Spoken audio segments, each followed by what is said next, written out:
así que ya había empezado Bueno, muy bien. eh, la charla. Bueno, voy a volver entonces a repetirles que, y por favor, si se me llega a cortar, avísenme, efectivamente, porque como estamos, el internet va y viene por los problemas de luz, a lo mejor se me vuelve a cortar. Pero reiteraré que entonces voy a hacer una clase que va a tener un poco de punto de vista de servicio ecosistémico en general en los Andes.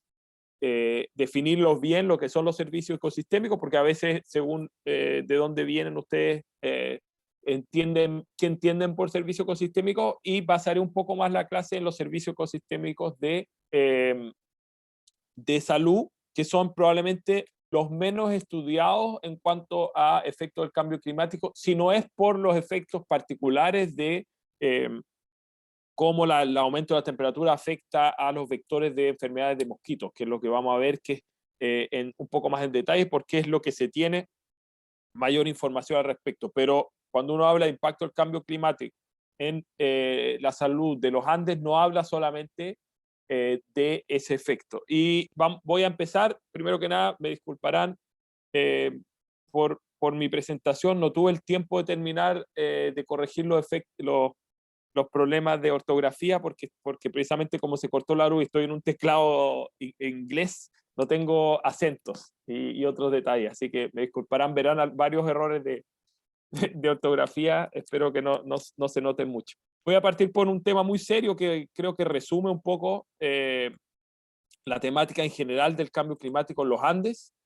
que es: nos vamos a quedar sin chocolate si no hacemos nada para paliar el problema del cambio climático. Y eso es extremadamente serio, y no es solamente serio porque nos vamos a quedar sin chocolate, y veremos otros ejemplos también en los Andes con respecto al café, pero porque hay toda una cultura y un sistema de producción en varios países latinoamericanos asociado a los cultivos de café, de cacao y de otros servicios ecosistémicos que se ven en peligro por estar en regiones extremadamente biodiversas, pero también muy vulnerables a cambios de la temperatura en regiones de altura. Entonces, las tres mensajes de esta clase, como les dije en la clase anterior: el primero es que efectivamente hay varios diversos servicios ecosistémicos que están amenazados por el cambio climático en los Andes, que cuantificar realmente la pérdida de los servicios ecosistémicos es muy difícil debido a la complejidad, y aquí ven varias fotografías, que a lo que nos referimos es cuando uno quiere decir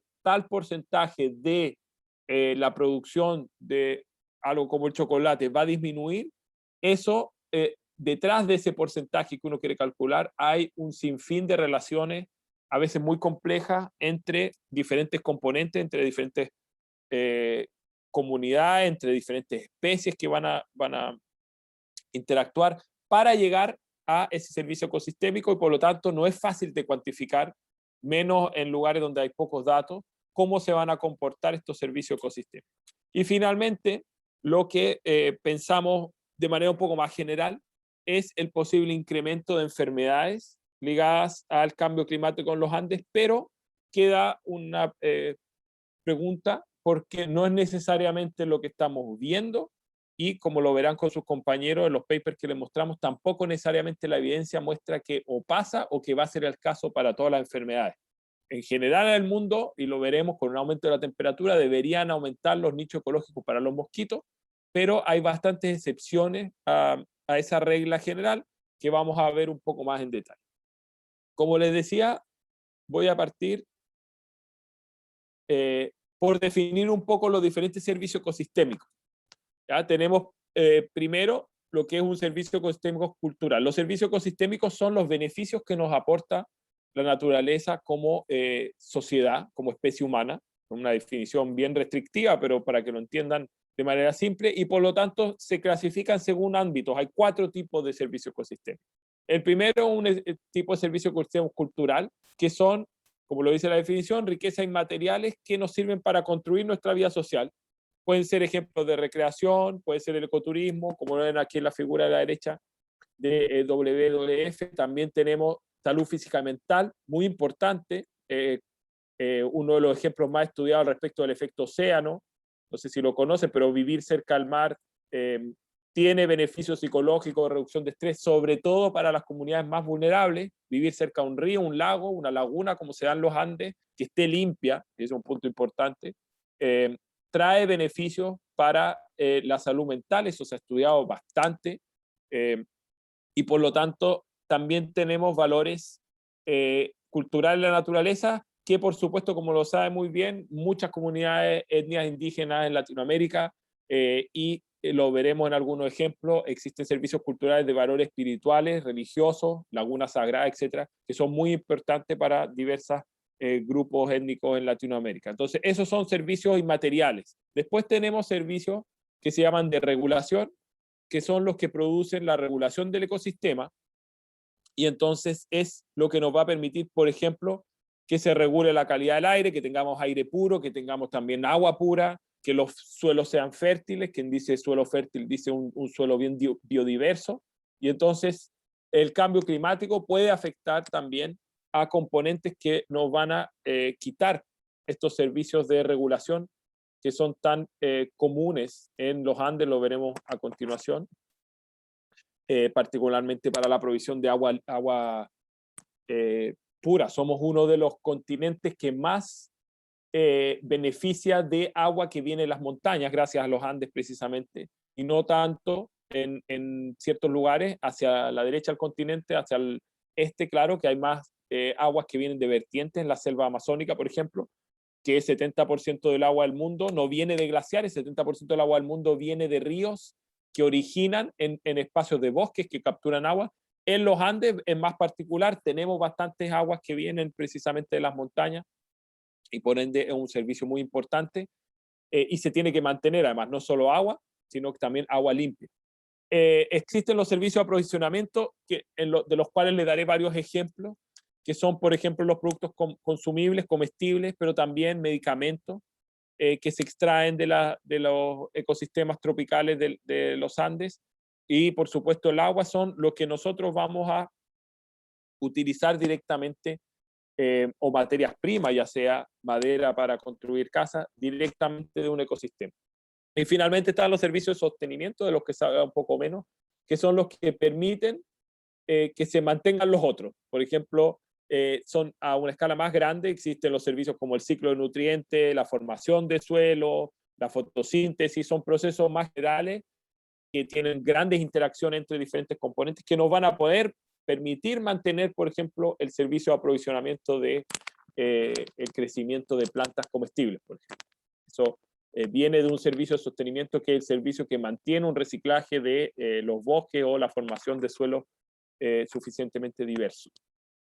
Esos son los 4 tipos de servicio ecosistémico, y lo que vamos a ver a continuación es de manera un poco general cómo varios factores van a, ligados al cambio climático, pueden influenciar a estos servicios ecosistémicos. Los servicios ecosistémicos, como lo ven aquí, vienen de algo que no se inició, pero se oficializó en el assessment del milenio, donde ustedes pueden ver ya cómo vamos a tener estas interacciones entre diferentes componentes que van a tener como resultante, lo ven aquí, servicios de ecosistémicos de aprovisionamiento, de regulación, etc. Y vamos a ver entonces cómo van a haber diversas interacciones para llegar a lo que finalmente es nuestra constituyente de nuestro bienestar como especie humana, como decimos aquí. Van a interactuar diversos servicios para asegurar, partiendo por nuestra seguridad como especie, prevenir desastres, que no se muera la gente cuando hay huracanes, cuando hay temblores, etcétera, etcétera, pero también, por supuesto, salud y incluso oportunidades como dice este documento, de nuestra capacidad de libre árbitro de nuestras decisiones, también tienen que ver con la naturaleza. Entonces, estas son relaciones complejas que van a determinar también, al ser complejas, ya estas relaciones, además está la complejidad de cómo afecta el cambio climático a este ecosistema, y como pueden ver, vamos a terminar en varias interacciones y sistemas que son bastante complejos de estudiar en cuanto a querer predecir el efecto del cambio climático en un servicio ecosistémico o una actividad en particular. Como les decía anteriormente, los servicios ecosistémicos son en lugares diversos particularmente importantes. El caso, por ejemplo, de las selvas tropicales, considerada realmente como una farmacia a cielo abierto para la sociedad occidental, no solamente para las comunidades indígenas. Esto es probablemente un grave error que hacemos cuando hablamos de medicina. Más de 7.000 compuestos de medicina occidental, o sea, lo que ustedes van a comprar en una farmacia, vienen de productos que son plantas, derivados de plantas, y hay ejemplos en este gráfico bastante palpables. 2/3 de los medicamentos contra el cáncer provienen de las selvas tropicales, y otros productos como la novocaína, que viene de las plantas de coca, un derivado de la coca sirve como anestésico local. Muchos otros productos como la cortisona vienen de los ñam de América Central, y hasta ocupamos la saliva de los murciélagos vampiros para desarrollar diferentes tipos de productos como anticoagulantes, por ejemplo. Entonces tenemos un sinfín de productos que se aparecen en estos ecosistemas, de los cuales todavía conocemos a lo mejor un 10%, me parece que los números hablan de incluso un 1% del poder de plantas y animales para mejorar la salud humana. Todavía nos queda muchísimo por explorar. Problema precisamente con el cambio climático y otras actividades humanas, que a lo mejor no vamos a tener ni tiempo de explorar, lo que ya van a haber desaparecido varios de estas especies. Entonces, en los Andes, y ahora nos focalizamos un poco más en los Andes, ¿qué tenemos? Y en los Andes tenemos un panorama general de esta figura de Anderson 2011, un poco densa, pero la idea es que en los Andes tropicales ustedes se den cuenta de los diferentes servicios ecosistémicos y qué ecosistemas también son los que están más, digamos, los que influencian más a esos servicios ecosistémicos. Tenemos, por ejemplo, aquí los lagos y los humedales, ¿cierto?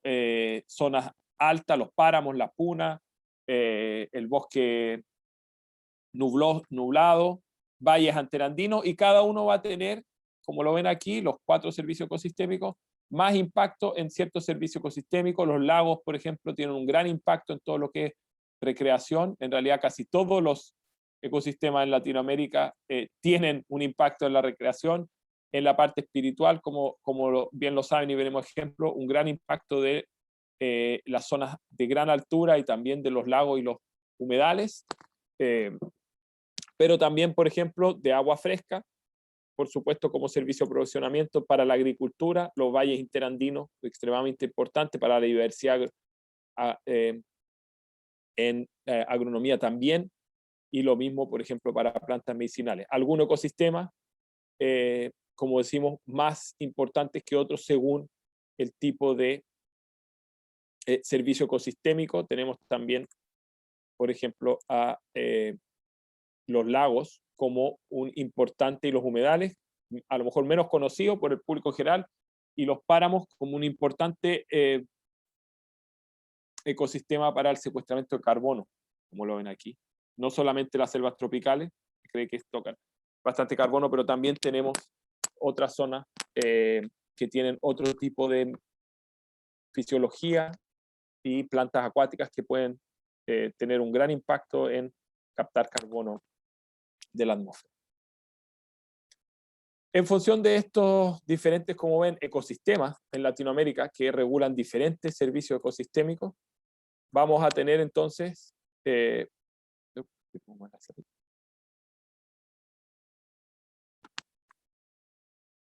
Julio, ahí se trabó el sonido. ¿Sí? ¿Se trabó el sonido? A ver. Ahí Ahí volvió. te escuchamos. Vale. Gracias, Ted. Algunos ejemplos en los Andes de servicios ecosistémicos. Tenemos en este artículo de la figura de Ruiz en 2011, tenemos, por ejemplo, que, como les dije anteriormente, los Andes particularmente se asocian mucho a recursos hídricos, a agua básicamente, también a recreación y turismo, actividad asociada a la cultura, regulación climática y control y erosión de suelos. Aquí se pone algo que los autores denominaron que no es realmente servicio ecosistémico, pero que hay varias actividades asociadas a la conservación de la biodiversidad. Y les pongo el ejemplo a la derecha de Santiago, con la cordillera de los Andes Nevada, que probablemente es lo que vamos a ver en los próximos días, que realmente aporta, como les dije anteriormente, un servicio cultural muy importante que tiene la cordillera de los Andes, que es apaciguar nuestro estrés y la vida del día a día de las grandes ciudades. Eso se da, como les decía, por los océanos, pero también por esta majestuosa montaña que, en este caso, como lo ven en la figura, a veces no hace olvidar que Santiago tiene una contaminación terrible de smog que vemos en estos días con alertas ambientales y que muchas veces ni siquiera podemos ver la cordillera por la contaminación, y ahí nos damos cuenta muchas veces de lo importante que es dentro de la idiosincrasia y la sociedad chilena poder ver la cordillera, como le digo, como un servicio cultural de bienestar psicológico. Entonces, ese no es un punto menor que muchas veces se nos olvida, sobre todo en las sociedades modernas. El contacto con la naturaleza en zonas urbanas ha disminuido, pero no por eso tenemos que olvidar que el contacto con la naturaleza tiene un rol ya demostrado por trabajos interdisciplinarios entre la biología y la psicología. Los más Julio, conocidos... te interrumpo un segundo, digamos, justo lo que estás diciendo está reflejado acá en el chat, que hay expresiones de qué belleza y, Ah, bueno, después está Leticia que dice que pasa lo mismo con la provisión de agua que recién comentabas, digamos, y así que me parece que en esa expresión de Jolby está la, el efecto, digamos, de ese servicio cultural que estabas mencionando, ¿no? Yo comparto totalmente, digamos, lo espiritual que puede ser ver una montaña, ¿no? sí, gracias Pedro. Inclusive yo creo que muchos de nosotros hemos tenido la suerte de a lo mejor visitar las montañas de cerca, los Andes, y es muy impresionante la salida del sol que uno puede experimentar desde Santiago, por ejemplo, pero en Cusco y en otros lugares, que para los que no necesariamente venimos de comunidades indígenas o somos bien mezclados, como la mayoría de los latinos, de hecho, somos bien mezclados, nos podemos dar cuenta a lo mejor de manera más directa de la apreciación que tienen las culturas indígenas por el dios Inti, por la salida del sol, porque efectivamente es muy poderoso ver el sol salir o la luna caerse en la cordillera. Y uno puede imaginarse bien particularmente por qué esas comunidades le pusieron tanto énfasis al sol, y otros sobre todo en los Andes. Como vemos aquí ejemplo, las lagunas sagradas, los humedales sagrados para las comunidades indígenas desde México hasta y desde más arriba de México, por supuesto, pero hasta el sur de la Patagonia, como las culturas que nosotros conocemos más a este lado, en el cono sur, Argentina y Chile, las culturas como las mapuches, que tienen todos los simbolismos asociados a los menocos, a los tipos de humedales, los pantanos, en diferentes regiones, ya sea cerca del mar o también en zonas bien cordilleranas, y la cantidad de ceremonias, como se muestra aquí en un ejemplo en Ecuador, asociada a estas lagunas, que por supuesto, y lo veremos probablemente, lo verán mañana con Fabián, con efectos directos de el impacto climático, la sequía extrema en tanto las lagunas como los humedales.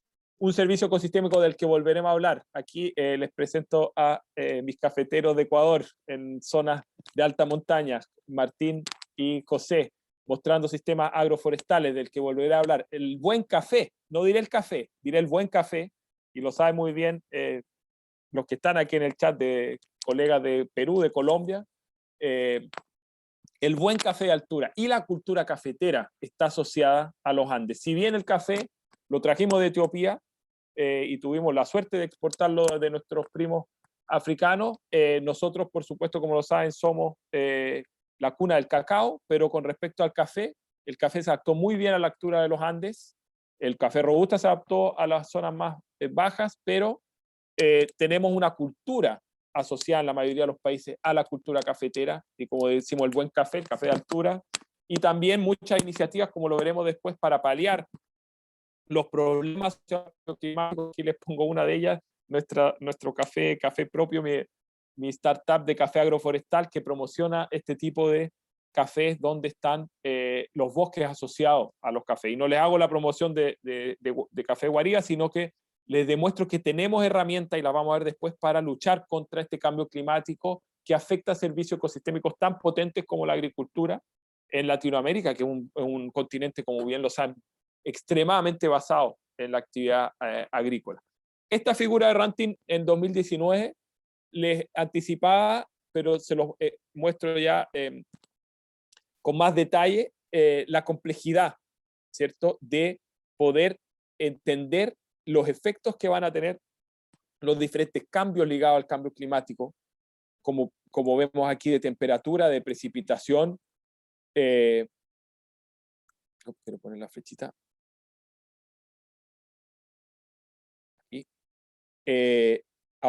Aumento o disminución de la precipitación, fertilización de los suelos, etcétera, sobre los diferentes servicios ecosistémicos, pueden ser comida, materiales, etcétera, polinización, control biológico, recreación, turismo.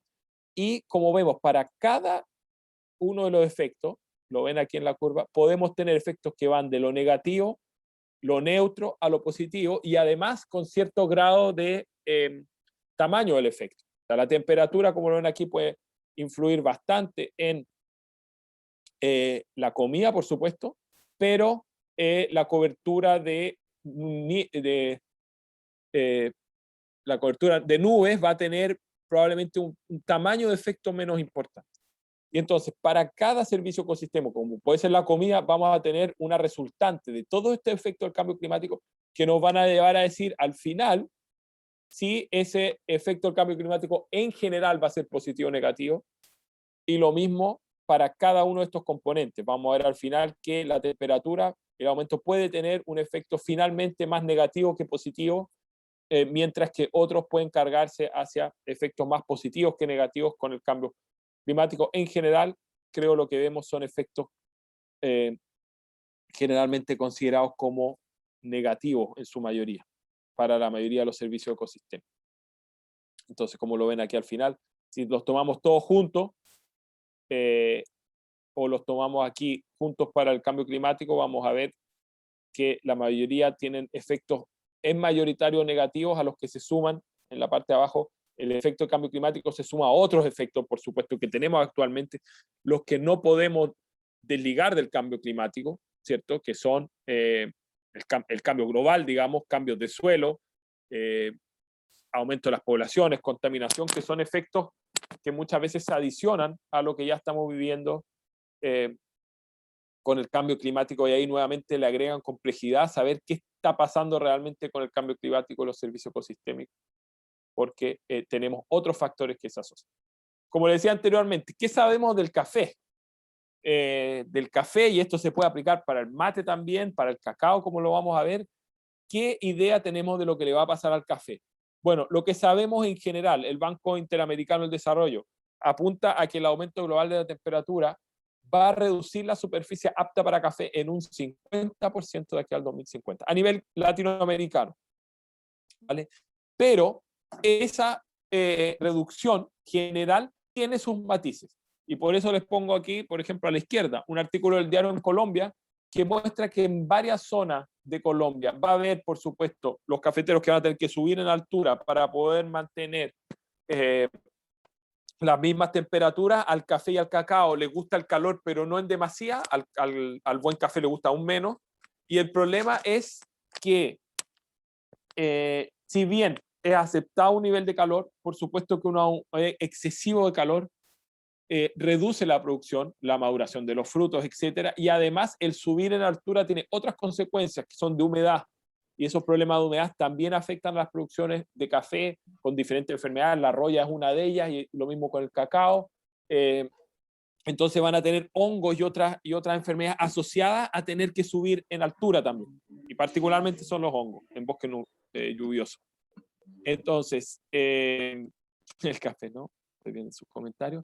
Efectivamente, para Colombia se espera, se proyecta que el efecto global va a ser un aumento de la superficie de cultivable del café. El problema de este aumento es que en algunas zonas va a disminuir y en otras tienen que subir en altura, pero Colombia en general se ve bien parado. No así Perú, por ejemplo, como lo vemos aquí en el diario, donde el cambio climático ya ha producido aumentos excesivos en plagas y otras enfermedades que hacen pensar que en Perú va a haber una disminución bien drástica de la producción de café para uno de los países considerados, sino el país con el café más fino del mundo, por su producción de algunas variedades como geisha y otras que son variedades bien particulares. Lo mismo, lamentablemente, tengo que decirles para el cacao. Y de hecho, para el cacao es aún peor, por dos razones. Podemos hablar del cacao en general, que se espera que algunas variedades incluso desaparezcan para el 2050, me río, pero por supuesto que consideramos que es algo realmente difícil para nuestra sociedad, pero por supuesto para los agricultores que viven de la producción de cacao, que ya de por sí, igual que los cafeteros, viven mal, en pobreza la gran mayoría, porque los precios son excesivamente bajos. Además, le tenemos que agregar que se tienen que adaptar a estos problemas de cambio climático. Incluso se habla de la extinción del cacao, por lo menos de como lo conocemos, un producto que se va a hacer mucho más raro. ¿Por qué? Porque a nivel mundial, la producción de cacao, particularmente países de África, cacao clonado en Costa de Marfil, hace que había un aumento del calor, haya aumentado muchas de las enfermedades ligadas al cacao, y por otro lado, en Latinoamérica también esta necesidad de que las tierras de cacao, que son mucho más bajas, alrededor de 500 o a nivel del mar, cultivos que el cacao aprecia, que sean bien calientes, zonas muy calientes, van a ser en demasía para el cultivo del cacao, que tampoco puede subir mucho en altura. Entonces, del cacao lo que sabemos, y aquí lo muestra bien este diagrama de Fair Trade, muestra que ya el cacao en los últimos 20 años ha sufrido con un aumento de las plagas, una alteración del grano, alteración de los periodos donde salen las flores, mortalidad asociada a los cultivos y problemas de producción que han tenido un impacto muy importante en países productores como Colombia, Perú, República Dominicana y también ciertos lugares en Brasil. ¿Alguien tiene el micrófono abierto? No sé si quería intervenir o simplemente... No, ya está, era un problema, ya lo va a solucionar. Aquí un poco más en detalle el tema del chocolate, porque para muchos, tanto como el café, es extremadamente importante. Yo lo voy a traer un poquito más, saliéndome un poco mi expertise. Aquí se muestra un mapa, por ejemplo, de dónde son lugares donde la producción de cacao es más idónea, ¿cierto? Y vemos, por ejemplo, esta zona de los Andes, donde hay una muy buena zonas para producir cacao y muy buen cacao. Como ustedes saben, el origen del cacao es bastante debatido en cuanto a exactamente dónde salió. Probablemente orígenes múltiples, nos dice la genética, un origen conocido en Perú y otro origen conocido también en la zona centroamericana de los mayas. Entonces, se pelea muchas veces el origen del cacao, los mayas y los... no los mayas y los incas, pero digamos, la gente que trabaja en esos países, yo creo que ellos no se lo pelean, pero sí el origen, probablemente doble origen en la zona centroamericana, Belice, Guatemala, y también en la zona de Perú, que son zonas de muy buena producción de cacao actualmente, pero en el futuro, como ven, se mantienen, si bien se mantiene el color, como lo van a ver en el próximo gráfico, lo que cambia sí aquí es qué tan bueno es ese hábitat. Como ven, mucho menos cargado, mucho menos oscuro en los lugares donde en los Andes tropicales va a haber clima para tener buen cacao, y en la producción neta se ve que con respecto a dónde están las tierras actualmente idóneas para el cultivo del cacao, pueden ver que en Centroamérica y Latinoamérica estamos ahora en el futuro en algo negativo. O sea, estamos con la proyección de que va a haber menos tierra para el cultivo del cacao en Latinoamérica, en Sudamérica y en Centroamérica, a diferencia de otras regiones como por ejemplo algunas zonas de África, no West África, donde más se produce cacao, en Costa de Marfil, y también Camerún, donde realmente hay un impacto muy fuerte de la producción. Pregunta, ¿hay una alternativa para mitigar este problema del cultivo del cacao y también del café? Verónica habla de salvemos el chocolate, pero eso ya se sabe hacer hace mucho tiempo. ¿Alguien tiene una idea de cómo evitamos que el calor proyectado en el futuro afecte tanto a las plantaciones de cacao y de café? La respuesta se la voy a dar en parte, tiene que ver con el origen del cultivo, cómo se cultivó siempre el cacao y el café antes de que lo masificaran. Y yo olvidé hablar de sistemas agroforestales y esa es la respuesta. No, porque quiero que la veamos muy bien, no voy a ir más en detalle. La respuesta ya se conoce, por eso lo digo, y viene del cultivo tradicional del café y el cacao. El café incluso en la zona de Etiopía, bueno, que eran más altas, por lo tanto había menos árboles, pero por lo menos como se ha hecho en Latinoamérica, viene efectivamente de los famosos sistemas agroforestales. Y una manera, como bien lo dice la Fundación ERTE, de salvar el cacao es simplemente volver a como se cultivaba antes, que es bajo sombra.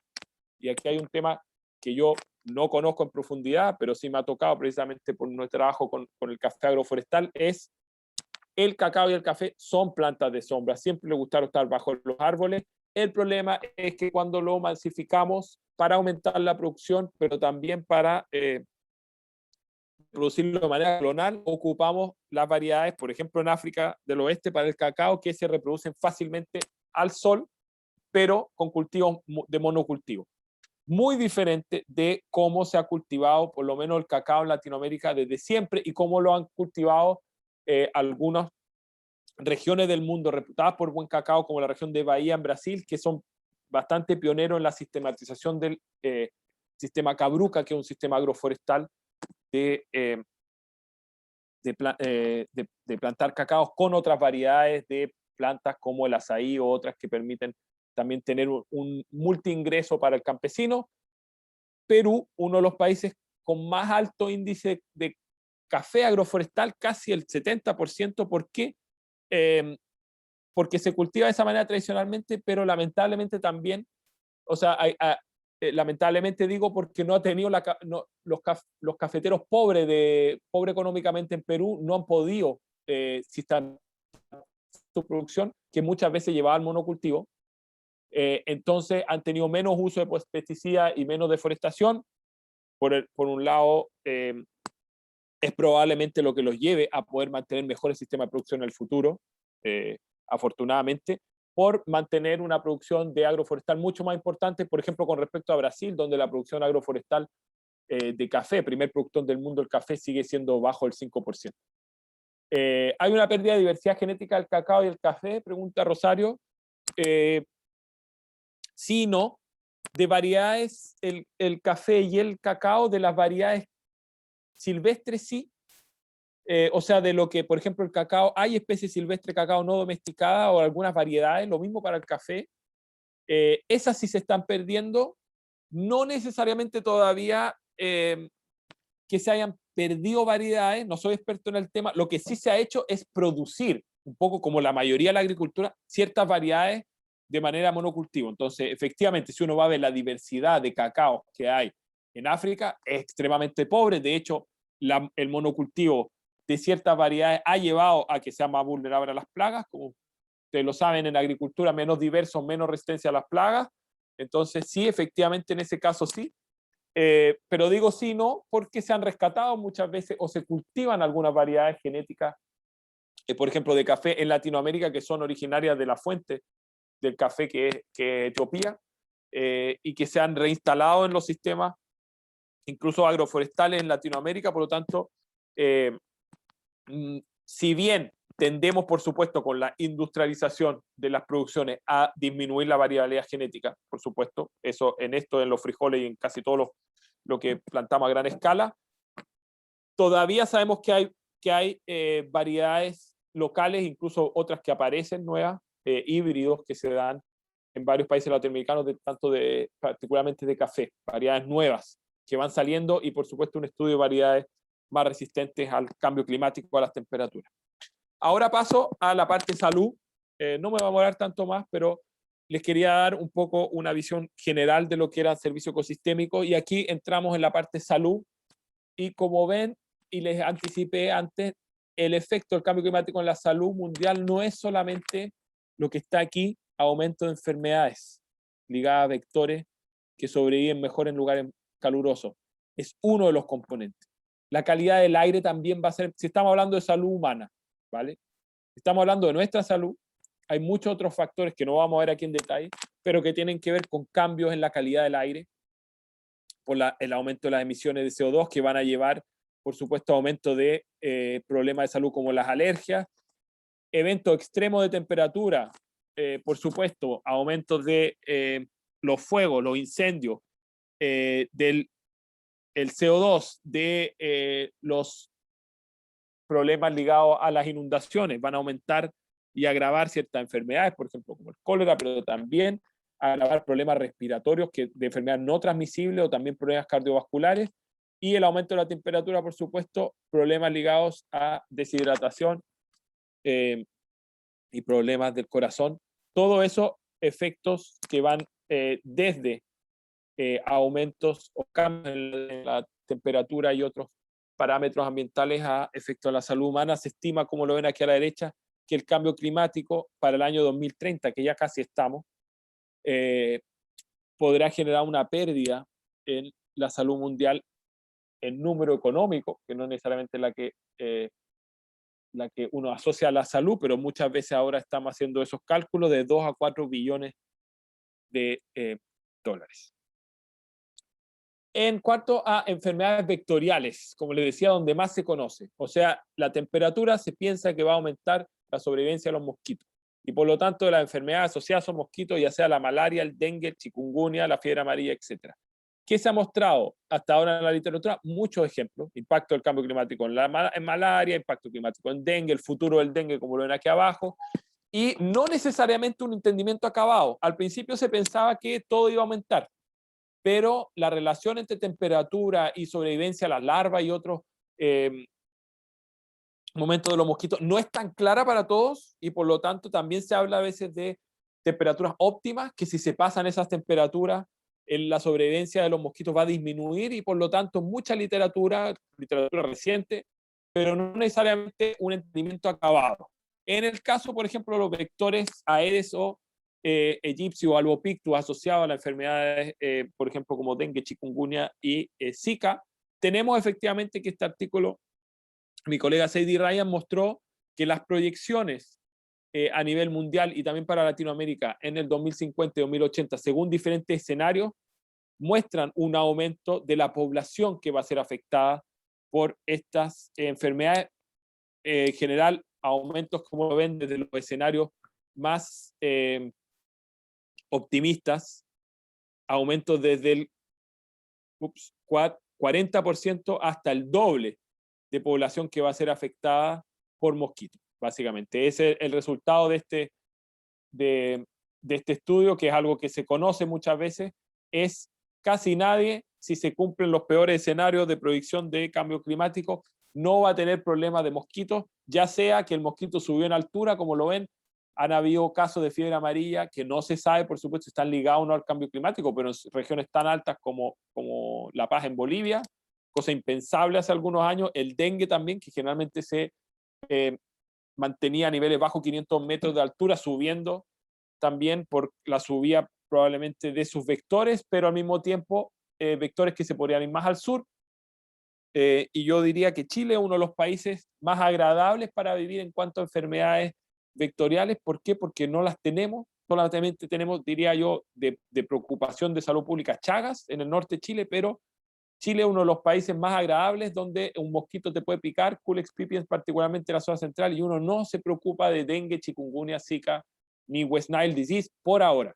Aedes llega solamente a la frontera en Chile y a la isla de Pascua, donde hay algunos casos, pero la población chilena, las únicas probablemente con la del sur de Argentina, acostumbrada a no tener estas enfermedades, muy diferente de poblaciones, por ejemplo, europeas, que tuvieron ya malaria y tuvieron otras enfermedades, y en las cuales se erradicaron los mosquitos y están volviendo los riesgos de esas enfermedades que podrían aumentarse con el cambio climático, particularmente dengue y otras que tienen algunos casos que vuelven en las vacaciones de lugares como Centroamérica. Pero por ahora, un aumento de los vectores que efectivamente va a traer grandes problemas de salud pública, porque va a entrar en poblaciones donde no se sabe qué hacer.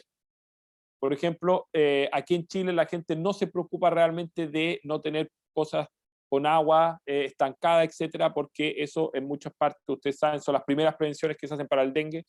Quitar todo el agua que está en los maceteros, en las llantas de auto, donde usted le dan agua a sus animales domésticos, a los pollos, etcétera, ahí donde se acumulan las larvas, ese problema de idiosincrasia que no existe realmente en lugares que no están expuestos a esos mosquitos, por lo tanto, un gran problema de comunitario de poder hacer entender a las poblaciones que no han experimentado esta enfermedad que es un riesgo de salud pública que aumenta con el tiempo. Algo que se da a conocer cada vez más, que era bastante reciente como fenómeno, que es desde una década más o menos, además del incremento de la resistencia antimicrobiana por efectos de uso de antibióticos, se está tratando de entender cómo factores ambientales afectan la resistencia. Uno de ellos que se publicó en Nature hay una correlación en el aumento de las temperaturas o en las temperaturas más altas en Estados Unidos se demostró, y la resistencia a antibióticos controlando, por supuesto, por el uso de antibióticos. ¿Qué quiere decir? Controlando por efectos ligados más a los humanos, en los lugares del sur de Estados Unidos, donde hace más calor, hay más resistencia a antibióticos en bacterias de los hospitales para varios antibióticos de interés en salud pública, como los betalactámicos, que deja pensar un posible efecto a determinar el mecanismo entre el aumento de las temperaturas, y lo menciona este artículo, la posibilidad de que el aumento de temperatura nos lleve a un aumento en la resistencia antimicrobiana. Hasta ahí es donde sabemos, un efecto relativamente observacional, donde no se conoce el mecanismo, se pueden postular algunas posibilidades, pero no tenemos un entendimiento acabado de qué hay detrás de este aumento de la resistencia en lugares más calientes, pero sí un fenómeno que se ha empezado a explorar cada vez más en otros sistemas donde también se cumple esta correlación. ¿Vale? Por lo tanto, un fenómeno que podríamos esperar que también acontezca, por supuesto, en la zona de los Andes, en América Latina. ¿Qué sabemos en América Latina con respecto a la enfermedad y el cambio climático? Bueno, sabemos, por ejemplo, que hay un cambio, como lo vimos a nivel mundial, de la distribución de Aedes aegypti y de su hábitat, donde se proyecta que esté este mosquito vector de varias enfermedades como el dengue, y utilizando principalmente estudios de reporte de las larvas, que son uno de los puntos cruciales del desarrollo y la sobrevivencia de las larvas, que están dictados por la temperatura, y con modelo nicho ecológico, como lo vimos el día lunes, tenemos que se han proyectado según los diferentes escenarios de cambio climático. También lo han visto ya en repetidas ocasiones, el escenario 2,6, 4,5, etcétera, que asocian aumentos de las emisiones CO2 y de temperatura, en determinar particularmente las zonas donde se va a expandir y la zona donde se va a reducir la presencia del mosquito Aedes. Y tenemos que en regla general, en la mayoría de los casos, vamos a ver una expansión en los valles interandinos hacia arriba, en esta zona, ¿cierto? Pero también una contracción en otras zonas, donde también vamos a tener, como lo ven aquí, zonas estables, donde se mantiene. Las zonas bajas básicamente se mantienen porque son zonas calientes donde ya está el mosquito, que le suban 1 o 1 grado no le importa tanto, se mantiene dentro de los rangos tolerables. Lo que sí nos importa generalmente es, como lo ven aquí, las zonas pegadas a la cordillera de los Andes, que quiere decir hasta dónde puede subir el mosquito. Se queda bajo los 2.000 metros, sube a los 2.000, sube a los 3.000, y eso sí es algo que se reporta, no solamente con predicciones, pero se reporta con la presencia del mosquito cada vez más en altura, y también con la presencia de enfermedades ligadas a estos mosquitos, como decíamos, fiebre amarilla en Latinoamérica, y otros más hacia arriba, ¿cierto? Lo mismo con la malaria, por ejemplo, una enfermedad que se mantiene generalmente la sobrevivencia del parásito, incluso bajo cierta altura, 2.000 metros o menos, generalmente también una enfermedad que sube. La nota de optimismo, y lo verán también en los papers que mostrarán sus compañeros, es el impacto climático de una de las enfermedades conocidas como la enfermedad de más alto impacto en Latinoamérica, la enfermedad de Chagas. Muy silencioso el impacto, ¿cierto? Pregunta, ¿quién sabe lo que hace la enfermedad de Chagas? Digo silencioso porque todo el mundo escucha, todo el mundo sabe que hay un insecto intermediario, pero ¿qué saben tanto de Chagas, Leticia? Sí, algunas cosas que sé del Chagas es que la vinchuca es el vector del Trypanosoma cruzi, que es el organismo que causa la enfermedad y que generalmente se relaciona con cuestiones cardíacas, como miocardias y cuestiones que son silenciosas porque los síntomas no son muy visibles hasta que pasan varios años de la enfermedad. Exactamente, Leticia, muy buena respuesta. Y ella puso el dedo en los dos puntos principales, el vector, la bichuca, y también esta este fenómeno real, que es que Chagas es silencioso porque afecta principalmente de manera crónica al corazón, lo va agrandando sin que las personas se den cuenta. Y por eso no hablamos de Chagas necesariamente como uno habla de una epidemia de dengue en Latinoamérica o de chikungunya o de Zika, como algo que realmente uno ve la cantidad de personas enfermas, porque, como decimos, una enfermedad muy silenciosa que está por toda Latinoamérica, incluso aquí en Chile, más hacia el norte, y donde han habido varias estrategias de eliminar el vector, particularmente una estrategia muy interesante en Bolivia, donde se pintan las casas, porque muchas veces la presencia del vector está asociado a casas de tierra, por ejemplo, y varias iniciativas para pintar las casas con una pintura que es repelente al insecto. ¿Alguien más levantó la mano si quiere agregar algo a alguien de Chagas?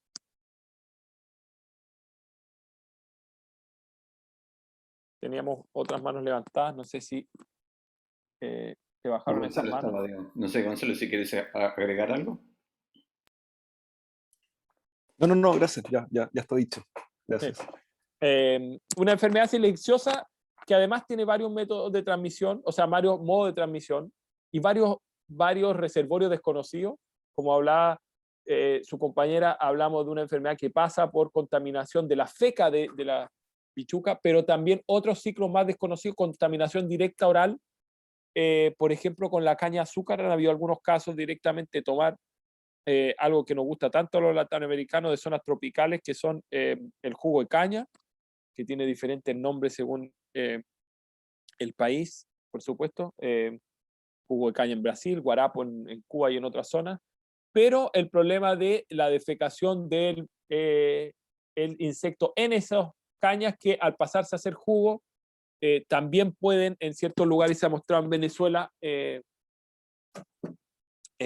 transmitir la enfermedad. Son casos más raros, pero que también se han dado, y otros tipos de tripanosomas, una diversidad grande en los diferentes mamíferos de los ecosistemas tropicales. Lo que sabemos con modelos de predicción de nicho ecológico, que es más que nada una buena noticia, por lo menos en este artículo de Bedone del 2015, tanto en Venezuela, país con chaga endémico, como en el norte de Argentina, también una zona bastante endémica, una disminución del hábitat de hábitat para los vectores de la enfermedad de Chagas. Como lo ven aquí, tenemos los casos que hay, los nuevos casos, la incidencia de casos que hay actualmente en la barra en negrito, y la que está al lado, a la derecha, da la barra proyectada por estos cambios de hábitat deseable para el vector, y ven que en la gran mayoría de los casos, salvo algunas excepciones precisamente como esta, en la gran mayoría de los casos hay una disminución tanto en Venezuela como en Argentina del número de vectores esperados y por lo tanto el número de casos esperados para Chagas en varias regiones de Latinoamérica.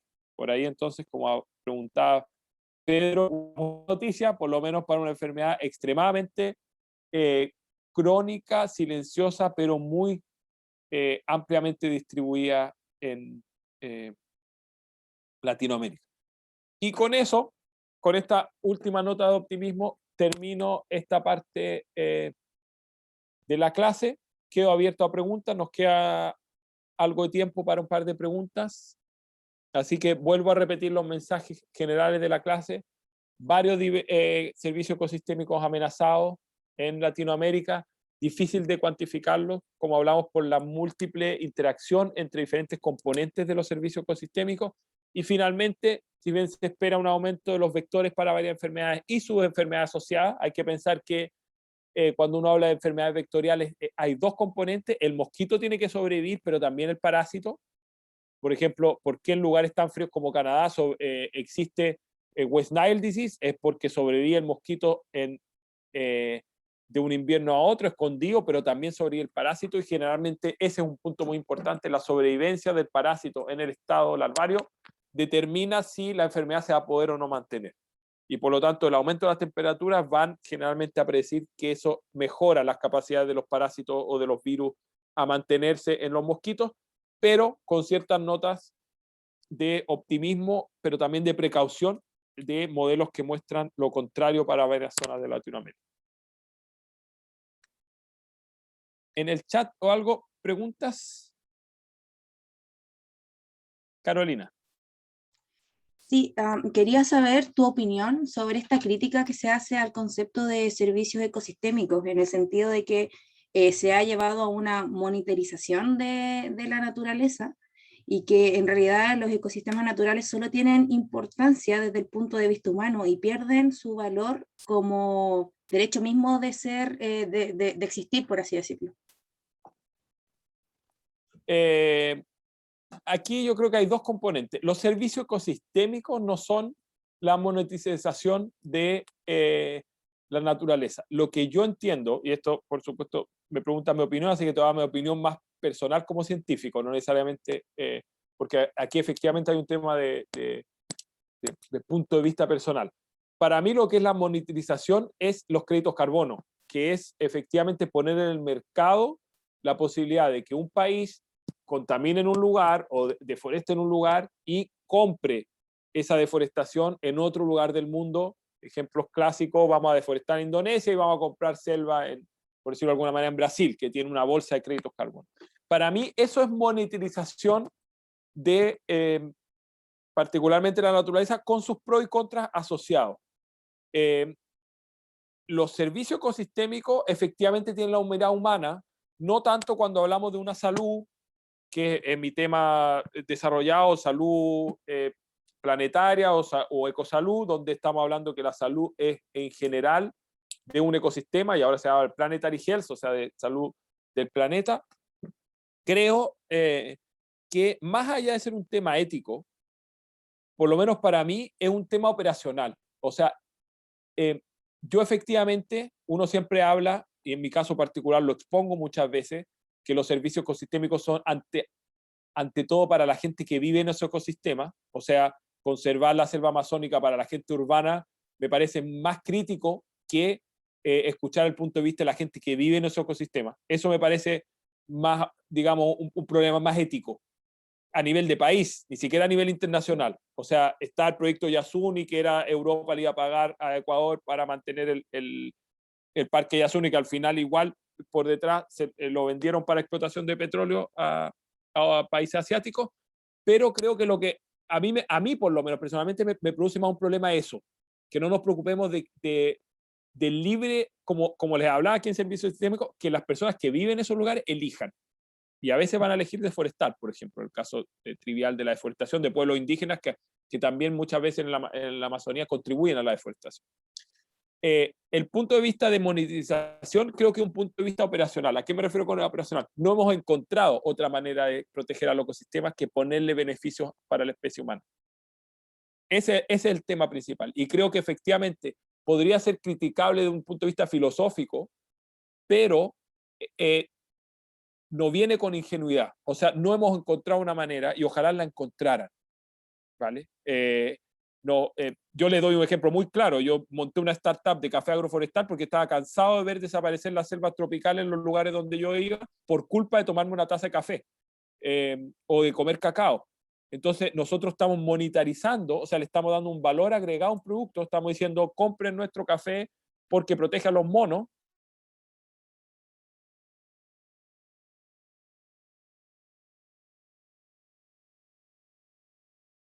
Julio, ahí se cortó el audio.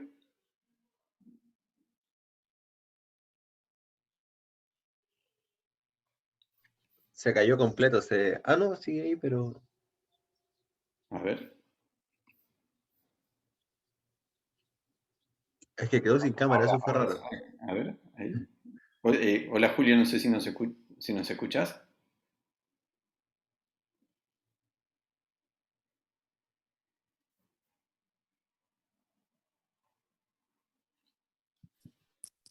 Estaba súper buena esta parte.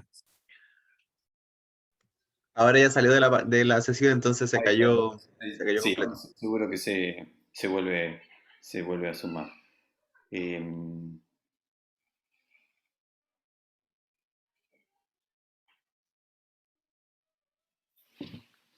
ahí estamos de nuevo con Julio, ¿no?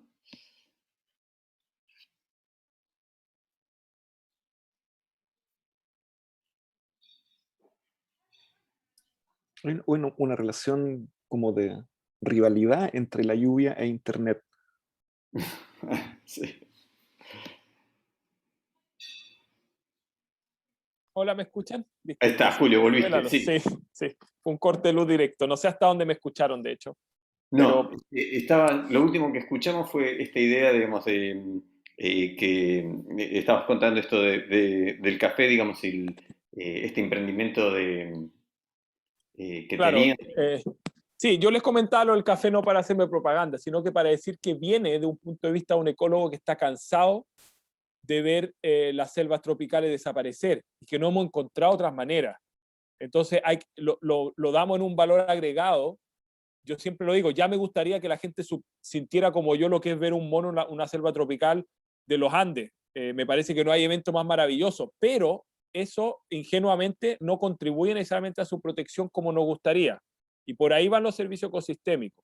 Y es lo mismo, nosotros hacemos clases aquí de conservación de valor de la biodiversidad. Y como les decía, muchas veces incluso hay valores de la biodiversidad que son contradictorios. Tenemos comunidades indígenas que tienen ciertas actividades que van en desmedro de la protección del ambiente y que les imponemos tener que protegerlo. Lo vemos, por ejemplo, grandes conflictos con comunidades, por ejemplo, tanto en Latinoamérica como en África. Yo conozco bien la de los Masái, donde los Masái creen que todas las vacas son de ellos en el mundo, entonces las empresas de ecoturismo tienen problemas con los Masái, porque los Masái tienen vacas, son grandes sistemas ganaderos, entonces, ¿dónde están pastando sus vacas? Están pastando los herbívoros, y por lo tanto el efecto incluso del cambio climático en ese tipo de ecosistemas es muy complicado, porque ¿quién le da valor? ¿Quién le da valor a esos ecosistemas? También lo deciden ciertos eh, sectores de la sociedad. Y creo que en el que vivimos nosotros, para mí, por lo menos, el que es más difícil es un quiebre entre el ecosistema urbano y rural. O sea, las decisiones con respecto a la mitigación del cambio climático lo hacemos en las ciudades y no en las zonas que están en contacto con la naturaleza. Un gran ejemplo es el tema de los Andes y el agua como servicio ecosistémico, que se le acusa muchas veces a las comunidades indígenas, por ejemplo, yo conozco bien el caso de Ecuador, de ser egoístas, por ejemplo, no poner actividades mineras en esas zonas que son a beneficio del país entero, y las comunidades muchas veces responden, pero si le estamos protegiendo el agua. Entonces nos acusan de egoístas porque no, por el desarrollo económico, pero ¿cómo nos quedamos sin agua? O sea, esa agua de los Andes va a las ciudades igualmente. Entonces, con el cambio climático lo mismo. A lo mejor en las ciudades no lo vamos a ver tan rápido, porque a sequía vamos a traer novedades tecnológicas como desalinización del agua, etc. Pero las comunidades que se ven más afectadas precisamente, nuevamente el café y el chocolate va a subir de precio. No quiere decir que no lo podamos pagar. ¿A quién se le va a poner el problema con el café y el chocolate? Al agricultor, como le decía, que ya es pobre y que es muy fácil decirle cambia tu producción, ahora ponles árboles y haz la agroforestal, pero las consecuencias de sociedad para esas culturas productivas son muy difíciles. Y además muy inciertas. Yo creo que el cambio climático lo que más trae, y lo saben muy bien los campesinos, es incertidumbre. ¿Cierto? Como decimos, creemos que las enfermedades van a aumentar, pero también pueden disminuir.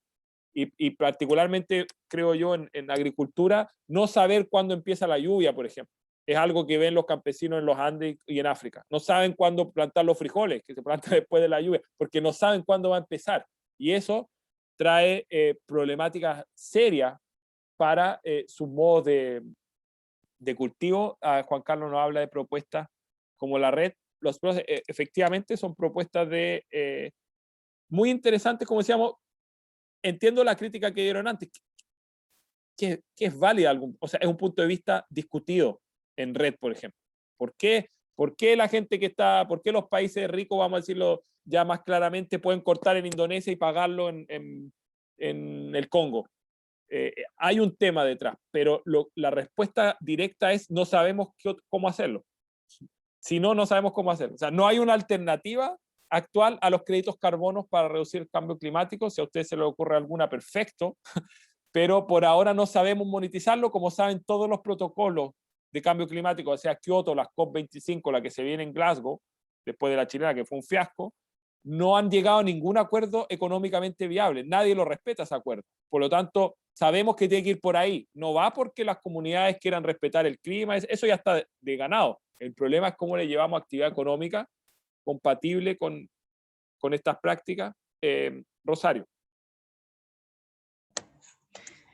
Sí, Julio, primero muy interesante toda la charla y después quería preguntarte si los nichos ecológicos calculados para la vinchuca o para los mosquitos, si están calculados con respecto a los adultos o en otras estadías, no sé, la vinchuca de las ninfas o el mosquito de las larvas, o es todo en conjunto, o cómo funciona.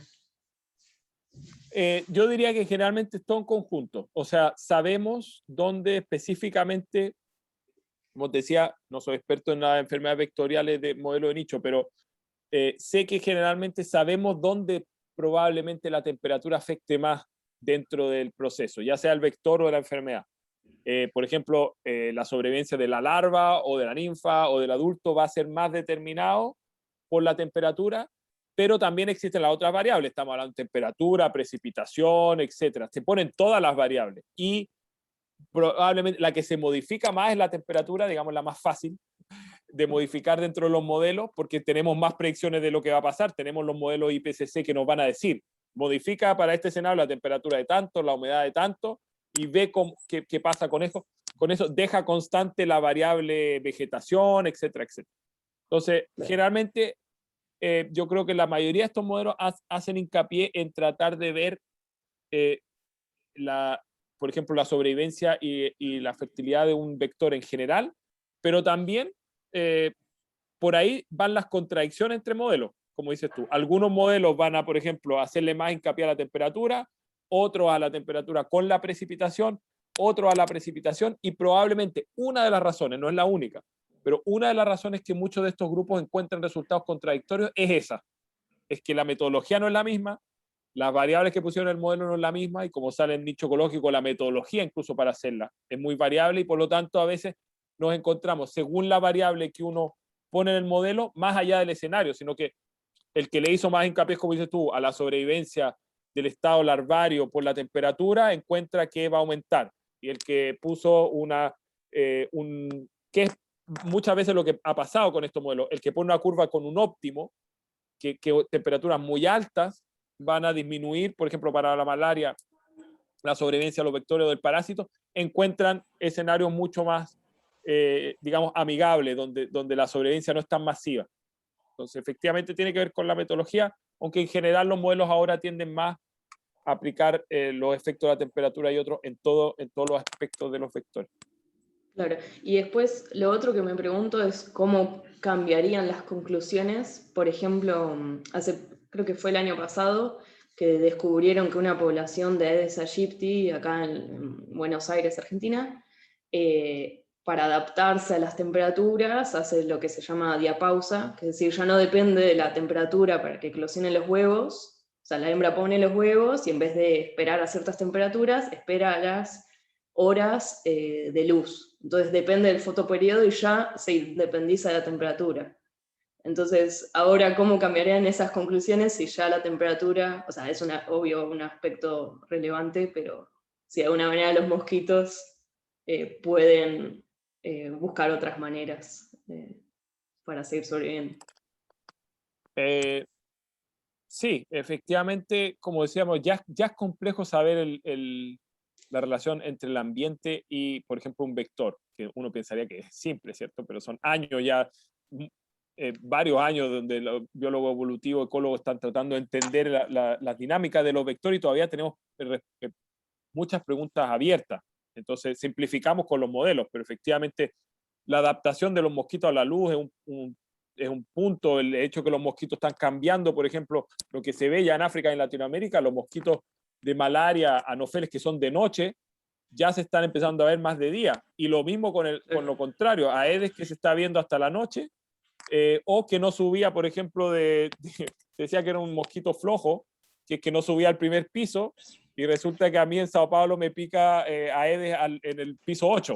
Entonces, todas esas adaptaciones del mosquito reales que existen, que se adapta a los metros, se adapta a los ascensores, viven los ascensores, viven los metros, la gente se está contagiando por Zika y otras dentro de los metros, yo diría, en general para el mosquito, pero para cualquier enfermedad, se les agrega un problema de complejidad. Los mosquitos, como todo ser viviente, se adaptan también y por lo tanto se adaptan en comportamiento. El más clásico ese, yo creo, es están cambiando sus horas de picar a la gente, porque efectivamente la gente se quedaba, por ejemplo, con muchos mosquitos en la noche resguardada, entonces están esperando que salga en la madrugada. Eso tiene consecuencias para el mosquito, sí, pero hasta ahora han sabido paliarlas. Y probablemente también, como son poblaciones grandes, los mosquitos seleccionen adaptaciones que los hagan mantener su posibilidad de transmitir, o por lo menos de picar a la gente, en desmedro de algo que va a ser costoso. Entonces, efectivamente, yo creo que no es trivial que además para un mosquito está esa posibilidad, como decimos, imagínense para un mamífero vector como un murciélago. O sea, hay una plasticidad, como decimos, que no se toma en cuenta en estos modelos, lo vimos en la clase que les puse, y que agrega dificultades para hacer las predicciones, de todas maneras. Muchas gracias. De nada. Alejandra. Hola, sí, ¿me escuchan? Sí. Bueno, yo quería como, no una pregunta, sino como un dato, y es que yo he visto que desde la biotecnología, en cuanto al tema de la posibilidad de que nos quedemos sin cacao, están desarrollando cultivos in vitro. Cultivan células de cacao en bioreactores y digamos que hay una posibilidad de que se produzca a gran escala. ¿Qué piensas de esto?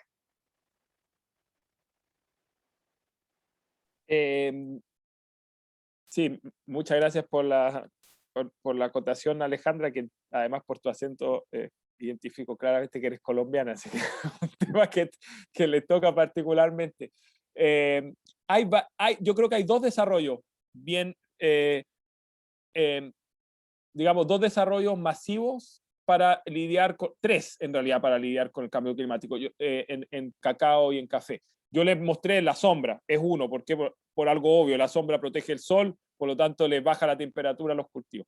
Las otras dos, efectivamente, una de ellas es crear variedades más resistentes, y creo que esto, digamos, yo se lo muestro como un ejemplo. Hay ya desarrollo de hace años tratando de, para todas las especies de consumo como el café y cacao, de desarrollar y adaptar, como lo ha hecho siempre el humano, variedades más resistentes a las sequías, por ejemplo. O sea, como lo digo, como siempre lo ha hecho el humano, vamos a cultivar, vamos a dejar que se mueran y las que sobreviven las ponemos para la siguiente generación. Eso lo han hecho siempre los agricultores y lo ha sistematizado, y se sistematiza mucho los organismos públicos de investigación, por ejemplo, de cacao, café, en Colombia, en Brasil, en Perú. Todos están poniendo esfuerzo para sacar variedades más resistentes a altas temperaturas. Y ya hay varias. En Brasil hay varias híbridos, en Colombia también, que resisten más estos cambios de temperatura. Cuando eso va a ser, cuando se demore mucho, se da para el café, se da mucho para el trigo, también para el arroz, variedades resistentes a la sequía. Cuando eso muestra sus límites, digamos los límites de plasticidad o de adaptación genética que pueden lograr los agricultores, los organismos agrícolas con métodos tradicionales, efectivamente ahora se está tratando de apurar esa adaptación pasando a organismos genéticamente modificados que resisten a las temperaturas. Y hay un desarrollo tanto de Brasil como otros países, de Colombia también, para esas variedades genéticamente modificadas. No tengo opinión al respecto, digamos. Me parece que no lo hacemos tan mal con la agricultura tradicional y con aprenderle a los campesinos que toda su vida han tirado variedades y han seleccionado las que son más resistentes. Y creo que los organismos públicos, porque yo conozco más el caso de Brasil, ya en varios lugares de Brasil tienen variedades que le dicen resistentes a las altas temperaturas y las han puesto en zonas tanto de bajo sombra como no bajo sombra. Entonces, creo que eso por lo menos actualmente promete más porque ya se ha puesto en práctica el cultivo de variedades resistentes. Si eso no funciona, o a la par, la biotecnología por supuesto que quiere aportar sus soluciones. Yo como ecólogo creo que todavía tenemos varias simplemente observando a la naturaleza. Entonces, las dos son válidas, creo yo, desde el punto de vista de cuál funcione, pero ya han dado sus pruebas sin efectos, digamos, secundarios más complicados y éticos, la de simplemente seleccionar variedades resistentes. Y como le digo, lo difícil muchas veces es llevar esto a la práctica. O sea, como le decía, decirle a un agricultor en la zona cafetera de Colombia, que de hecho a lo mejor antes era agroforestal, porque generalmente es lo que pasó, era agroforestal, le dijeron que su producción no era tan alta, que él sacaba 40 toneladas por hectárea, tenía que sacar 80, pasó al monocultivo bajo sol, sin sombra, y ahora se le está pidiendo que vuelva al cultivo de sombra, y eso requiere una inversión que ellos no pueden hacer, porque efectivamente de primeras el cultivo bajo sombra pierde en productividad si estamos hablando de una productividad en número de plantas. Lo que agrega el bajo sombra es que se plantan plátanos y otras cosas que le agregan un ingreso, precisamente para los años que van a haber más sequía, etc. El problema es que operacionalmente es muy difícil cambiar la cultura cafetera en menos de varias décadas. Y ese yo creo que es el problema que se nos plantea, además de que tienen que subir, por ejemplo, los agricultores tienen que subir en altura. Quien dice más alto también dice menos agua muchas veces, porque cuando uno a veces pasa de las nacientes se queda sin agua muy arriba, y también dice que hay que tener las tierras más arriba. Es algo que no se toca mucho, pero un agricultor de café va a estar para los mejores cafés, digamos, 1.600, 2.000 metros de altura, y a lo mejor tiene que subir a 2.500. Nadie garantiza que esas tierras son de ellos y que no se está cultivando otra cosa más arriba. De hecho, en Latinoamérica en general, los Andes, las tierras muy arriba, como no son tan productivas, se tirarán un par de vacas en la zona de Andes tropicales y ya, no hay buena producción. Entonces, eso también es un tema no menor, que es el acceso a la tierra. Y eso, el cambio climático creo que nos deja al desnudo todos esos problemas. O sea, los animales podrán moverse, los campesinos no pueden llegar y cambiarse a 500 kilómetros, incluso a 20 kilómetros hacia la derecha o hacia la izquierda o hacia arriba, hacia abajo, porque las tierras están establecidas y hay además una urbanización creciente. Eso creo. Si quieren podemos pasar ya. ¿Hay alguna otra pregunta? Porque estoy al tanto del tiempo, pero no vamos tan mal. Podemos pasar a las exposiciones, a menos que haya otra pregunta. Julio, yo tenía una pregunta. Sí. ¿Qué tal? En referencia a los drivers de deforestación que citaste, ¿no? Que normalmente un cultivo como el café o el cacao a veces tiene esa tendencia, ¿no? O otro cultivo como la soja, ¿no? La soya, ¿no? O paralelos a un monocultivo, ¿no? También están surgiendo en el mercado, bueno, en los modelos de ayuda a mitigar la deforestación. Hay algunos modelos que están surgiendo, por ejemplo, sembrar, ¿no? O reforestar en áreas degradadas, donde antes eran pastizales, ¿no? Empezar a hacer los sistemas silvopastoriles o los sistemas agroforestales con cacao, ¿no? O también en el caso de café, ¿no? Y hay varias experiencias, ¿no? Que algunos ya tienen, por ejemplo, que yo acabo de pasarles, de la propuesta red en Tambopata, en Perú. Tiene una certificación de comercio justo y de sello orgánico y todo esto, ¿no? Y también tiene una red de agricultores. Y uno de los requisitos fundamentales para poder ser miembro es que no deforestes, sino recupera el área degradada, ¿no? Entonces, eso quería también comentarte. Gracias. Sí, muchas gracias por tu comentario, Juan Carlos. Creo que en cambio climático en general, un tema muy, muy importante es la recuperación de tierras degradadas, efectivamente.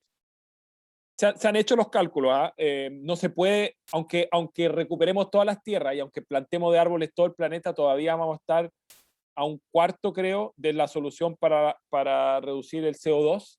Hay que hacerlo, pero nunca no va a ser suficiente. Esos cálculos están hechos. Pero efectivamente hay que hacerlo. Y ayudaría mucho en cierto ecosistema. Y como dices tú, Juan Carlos, nosotros, de hecho, digamos, el punto de vista agroforestal, no hemos planteado eso, porque planteado esa problemática, porque nosotros, por ejemplo, en la startup queríamos vender solo café agroforestal. Pero el problema del café agroforestal es que tampoco queremos que la gente vaya a meter café en selva, porque queremos mantener las selvas pristinas. Entonces, efectivamente, las recomendaciones son de recuperación de suelo, o sea, a partir de pastos, que hacen muchos agricultores, como dices tú, parten de pasto y se conoce muy bien la escala que tienen que hacer un agricultor para llegar a un sistema agroforestal. Parte con frijoles, le agrega nitrógeno, después pone plátano, etc. El problema, creo que general de los campesinos, es el tiempo que se demora eso. Para el café son unos 3 años, digamos, desde un pasto hasta poder sacar los primeros frutos, y para el cacao, el sistema Cabruca que nosotros estudiamos con los brasileños, se habla de 9 a 10 años. Y el problema es la espera. Y como dice Juan Carlos, muchos de estos proyectos lo que han intentado es ayudar en esa espera. O sea, cómo uno parte de un pasto o un lugar degradado, ¿qué es lo que hay que hacer? Hay que recuperar esos pastos.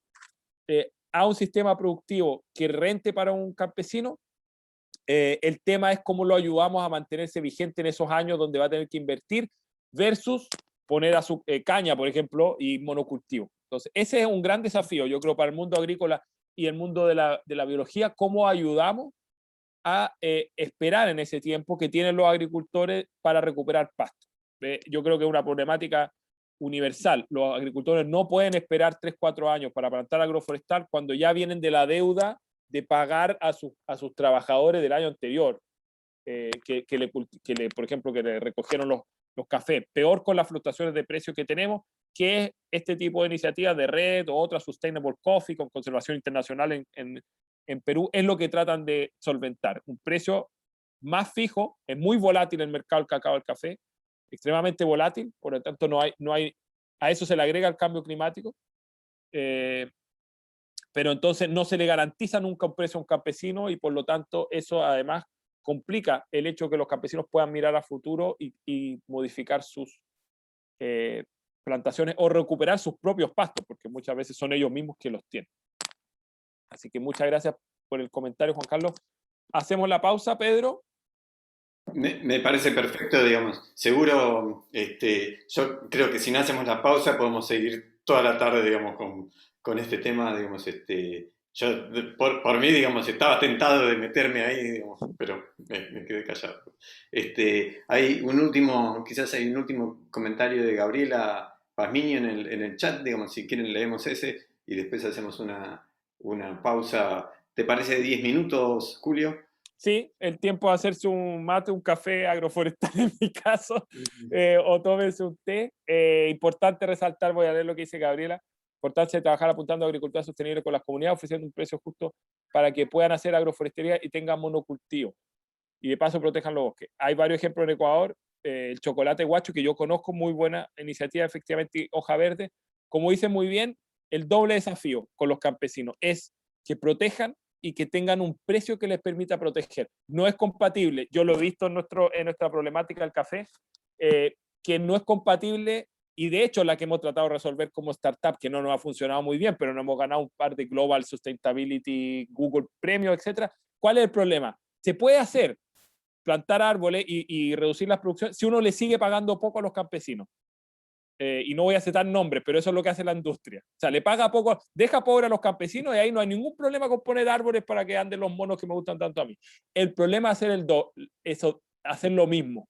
Es que los campesinos se enriquezcan porque son pobres, la gran mayoría, 1.500.000 campesinos de familias generalmente pobres económicamente, estoy hablando, o que viven de un año a otro de cosecha. Imagínense, con el cambio climático, además eso les representa desafíos impresionantes. Ya tienen problemas para saber cuando bajan las producciones, como se dice, cuando baja la producción como este año, en Brasil y en otros países, eso dicta el precio del cacao. El precio del café sube.